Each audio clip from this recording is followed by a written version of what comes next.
16쪽입니다. 그와 정반대로 책은 오직 삶으로 이끌어주고 삶에 이바지하고 소용될 때만 가치가 있다. 그래서 이 부분에서 독서의 가치에 대한 이야기를 하고 있습니다.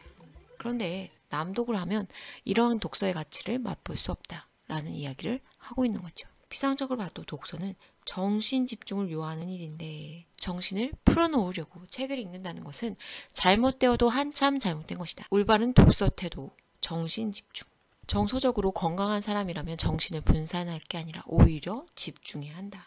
그래서 집중에 대한 이야기를 하고 있네요. 언제 어디서 무슨 일을 하건 무엇을 생각하고 느끼건 간에 온 힘을 기울여야 마땅하다. 하물며 독서는 더욱 그러하다. 제대로 된 책이라면 언제나 복잡다단한 현상들의 단순화, 응축과 함축을 표현하고 있기 때문이다. 아무리 짧은 시 한 편이라도 인간의 감정이 단순화되고 집약된 형태로 담겨있다. 주의를 집중하여 이 감정들에 적극적으로 몸을 맡기고 함께 겪고자 하는 뜻이 없다면 불량 독자이다. 그래서 불량 독자는 책에 집중하지 않는 독자예요. 글 속에 담긴 감정에 적극적으로 공감하지 않는 독자. 이것이 불량 독자이다. 이 치열한 독서, 정신 집중을 요하는 독서, 긍정적으로 생각하고 있고요. 대신에 여가를 즐기기 위한 또는 시간을 때우기 위한 이런 가벼운 독서는 부정적으로 여기고 있어요. 그래서 치열한 독서는 정신적인 보양을 이룰 수 있지만 정신을 풀어놓으려고 하는 독서는 의미가 없을 수 있다라고 보는 것이죠. 그래서 치열한 독서를 긍정하고 있는 것입니다. 낭독하는 것을 부정적으로 생각해요. 여러 권의 책보다 한 권에 집중하는 것을 긍정적으로 보는 것이죠. 한 권의 책을 잘 선택해서 집중해서 읽으면 여러 권의 책을 이렇게 훑어서 읽는 것보다 더 많은 의미를 가진 독서를 할 수 있다. 잘못된 독서는 무엇보다도 자신에게 부당하다. 잘못된 독서의 문제점에 대해서 이야기하고 있습니다. 무가치한 일로 시간을 허비하고 자신에게 하등 중요하지도 않고 금방 잊어버릴 일에 시력과 정신력을 소모하며 일절 도움도 안 되고 소화해내지도 못할 온갖 글들로 뇌를 혹사하는 짓이 아닌가. 이런 잘못된 독서가 다 신문 탓이라고 말하는 사람들도 있다. 나는 천만의 말씀이라고 생각한다. 사람들은 부정적으로 보지만 부정하지 않아요. 헤세는 부정하지 않고 있죠. 신문이나 다른 온갖 잡다한 글을 매일 읽더라도 온전히 집중된 상태로 즐겁게 독서할 수 있다. 독서의 태도에 대한 문제다. 라는 이야기를 하고 있는 것이죠. 어쩌면 새로운 정보들을 선택하고 신속하게 조합해내는 건전하고 중요한 훈련으로 삼을 수도 있다. 반면에 괴테의 명작 친화력이라고 할지라도 교양 때문에 읽는 사람이건 심심풀이로 읽는 사람이건 간에 또다시 밀러와 마이어의 이야기를 하고 있는 것이요. 그야말로 아무 생각 없이 읽을 수 있다. 이 괴테는 당시에 딜레탕티즘을 비판했는데요. 이 딜레탕티즘은 그 예술이나 학문에서 어떤 치열한 직업의식 없이 취미로 즐기는 것, 또 이것저것 폭넓게 즐기는 것을 의미하죠. 헤세가 어떤 한 책에 집중하지 못하고 이것저것 닥치는 대로 읽는 그런 남독의 자세를 비판한 것과 이어집니다. 선생님이 읽은 심리정치란 책에서도 오늘날에 우리는 딜레탕티즘의 테러 속에 살고 있다 라는 지적을 하고 있었습니다. 그 책에서도 보면 마이스터들은 한 가지에 집중해서 어떤 정수를 이루지만 대다수의 사람들은 얕은 정보만을 다루기 때문에 즐기기 때문에 진정한 의미의 알매에 이르지 못한다. 이렇게 이야기하고 있었습니다. 자, 계속 보겠습니다. 인생은 짧고 저 세상에 갔을 때 책을 몇 권이나 읽고 왔느냐고 아무도 묻지 않을 것이다. 그러니 무가치한 독서로 시간을 허비한다면 얼마나 미련하고 안타까운 일인가. 내가 여기서 말하고 싶은 것은 책의 수준이 아니라 독서의 질이다. 삶이 한 걸음 한 호흡마다 그러하듯이 우리는 독서에 무언가 기대하는 바가 마땅히 있어야 하다. 더 풍성한 힘을 얻으려고 온 힘을 기울이고 의식적으로 자신을 재발견하기 위해서 스스로를 버리고 몰두할 줄 알아야 한다.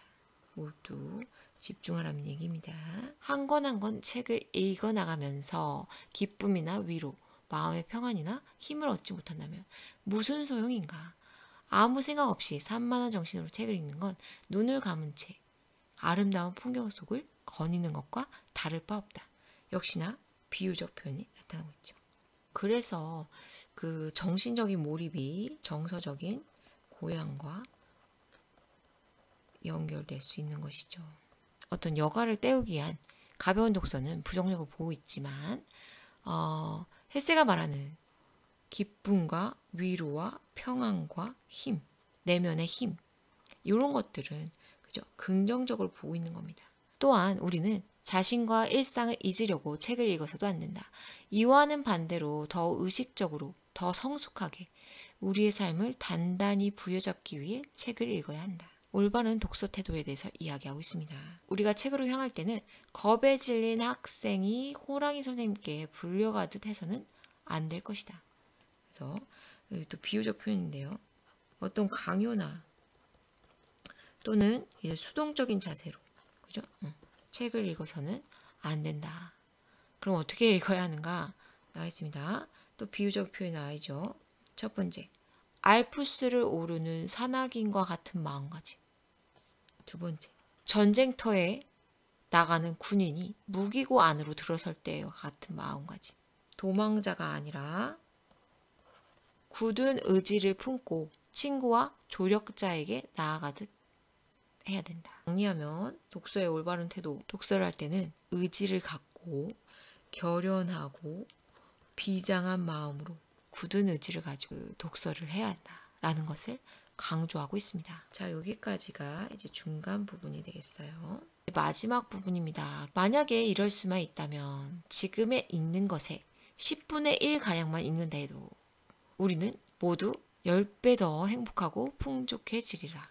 독서의 양보다는 독서의 질이 중요함을 이야기하고 있죠. 우리 같은 작가들의 책이 더는 팔리지 않는다고 해도 그 결과 작가들이 10배쯤 적게 쓴다고 해도 세상에 해가 될 일은 결코 없으리라.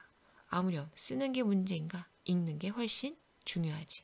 이렇게 양질의 독서를 강조하는 것으로 끝내고 있습니다. 본문 여기까지 할게요. 자, 읽고 활동하기. 사실 이게 활동하기인데 글의 내용 이해를 묻는 문항이 구성이 돼 있어서 정리를 하고 넘어가려고 합니다. 밀러 씨와 마이어 씨의 독서 태도를 비판하고 있었는데요. 밀러 씨는 교양을 쌓거나 지식을 습득하기 위해서 아무 책이나 무조건 읽는 태도를 갖고 있었죠. 책을 과대평가하고 있었죠. 또 마이어 씨는 무료함을 달래기 위해서 깊은 고민 없이 책을 읽는 사람이었습니다. 책을 과소평가하는 사람이었다. 그래서 이 두 분 다 독서의 가치를 제대로 누리지 못하고 있었다. 자, 2번입니다.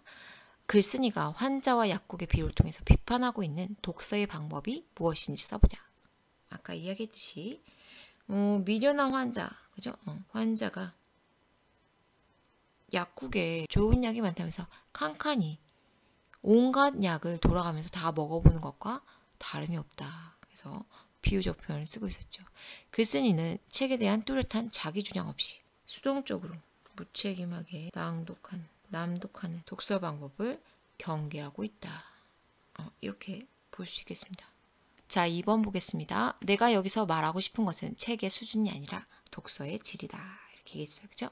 그래서 양질의 독서를 강조하고 있었죠. 몰두하고 집중해서 읽어야 그 책의 가치를 온전히 누릴 수 있다. 라고 이야기하고 있었습니다. 자신의 독서 목적이 무엇인지 생각해보자. 우리가 이것은 앞에서 한번 살펴본 내용입니다. 목적에 맞는 독서를 해야 된다. 그런 내용과 관련된 이야기였죠. 자, 두 번째, 글쓴이는 더 풍성한 힘을 얻고 자신을 재발견할 수 있는 데서 독서의 가치를 찾고 있다. 이외에 또 어떤 가치가 있는지 말해보자 했죠. 이건 말을 해봐야 되는데 여러분이 없어서 말을 못 해오겠네요. 개인적으로는 어떤 지적인, 정서적인 그런 성장에 도움을 줄 수 있고 또 사회적으로는 지식의 전달, 계승 문명의 발달, 또 문화와 가치관 등을 전달하는 것. 그래서 사회를 유지하게 하고 공동체를 형성하는 데 기여하는 것. 그런 것들이 독서의 가치라고 볼 수 있겠습니다. 선생님이 대신 말해봤어요.